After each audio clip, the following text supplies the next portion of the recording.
Waduh, stok barang masih pada aman. Ngapain lah enaknya di warung ini ya, buka-buka pagi. Hai mama online, lagi ngapain kalian? Lagi santai nongkrong, jalan-jalan, main HP. Udah pada siapaan? Enak lah kalian. Aku Kang Warung kalau udah jam 6 pagi kayak gini, kecret. Slow sabarku, buka dulu pintu gerbang rezekiku hari ini. 1, 2, 3, tara.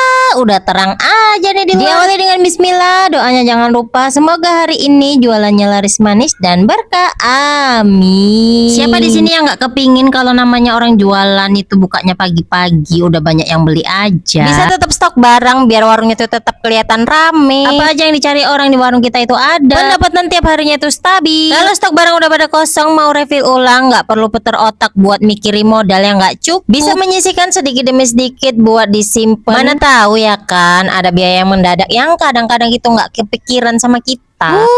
Udahlah mantap kali lah kalau udah kayak gitu. Itu pasti udah jadi impian setiap orang yang punya usaha, entah itu yang kecil, sedang ataupun yang besar sekalian. Mau yang target marketnya menengah ke bawah ataupun menengah ke atas. Ya siapa juga yang nggak mau usahanya itu bisa besar dan terus berkembang. Walaupun kadang-kadang nggak bisa kita pungkiri yang namanya usaha itu pasti ada yang namanya jatuh bangun. Apalagi buat kita kaum perintis yang baru mulai jualan dengan modal pas-pasan. Pening lah kalau udah kayak gini, barang-barang udah pada mulai naik semua, apa nggak mumet mikirin modal yang terus bertambah, apalagi untungnya tuh makin tipis kayak kesabaranku. Diawali dengan plastik yang naik karena bahan bakunya juga naik, kemudian menyusul lah itu semua barang-barang sembako. Gula naik sedikit, minyak terus merangkak naik terus. Mau itu yang curah ataupun yang kemasan, podo ae. Wis lah, kita tunggu aja tanggal mainnya. Ini minum-minuman pun udah mulai naik semua ini kayaknya. Mulai dari kertas nasi, obat-obatan, roti-rotian juga udah pada naik. Aduh, mumet landas. Udahlah barang-barang pada naik, carinya juga payah, stoknya terbatas.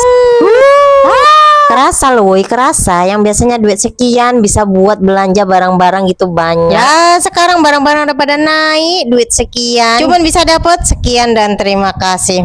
Mau ngeluh pun nggak bisa, kayak mana ceritanya, warung harus tetap diisi. Kalau masih punya simpanan bisa dicongkel-congkel sedikit buat nambahan modal lah. Kalau nggak punya simpanan kayak mana ya, muter-muter lah isi kepala ini ya kan ngakalinya. Yang harusnya bisa stok barang 1 kerdus sekarang belinya separuh. Yang biasanya belinya 10 biji sekarang belinya 5 biji. Aduh, mumet dasku. Dapat hasilnya malam, dibelanjakan pagi hari. Dapatnya siang, dibelanjakan sore hari, gitu aja lah terus. Ya mau kayak mana lagi caranya, gitulah ngakalinya ya kan, biar barang-barang ini nggak pada kosong jadi bolak-balik harus belanja. Dapat duit modal kan, dapat modal putar kan terus. Pokoknya pandai-pandai lah yang namanya Kang Warung ini, jangan sampai stok barang itu pada kosong, soalnya nanti kalau sampai orang beli nggak ada, kecewalah dia sekali, 2 kali, barang yang dicari nggak ada, besok-besok malas lah dia ke warung kita ya kan. Ujung-ujungnya apa?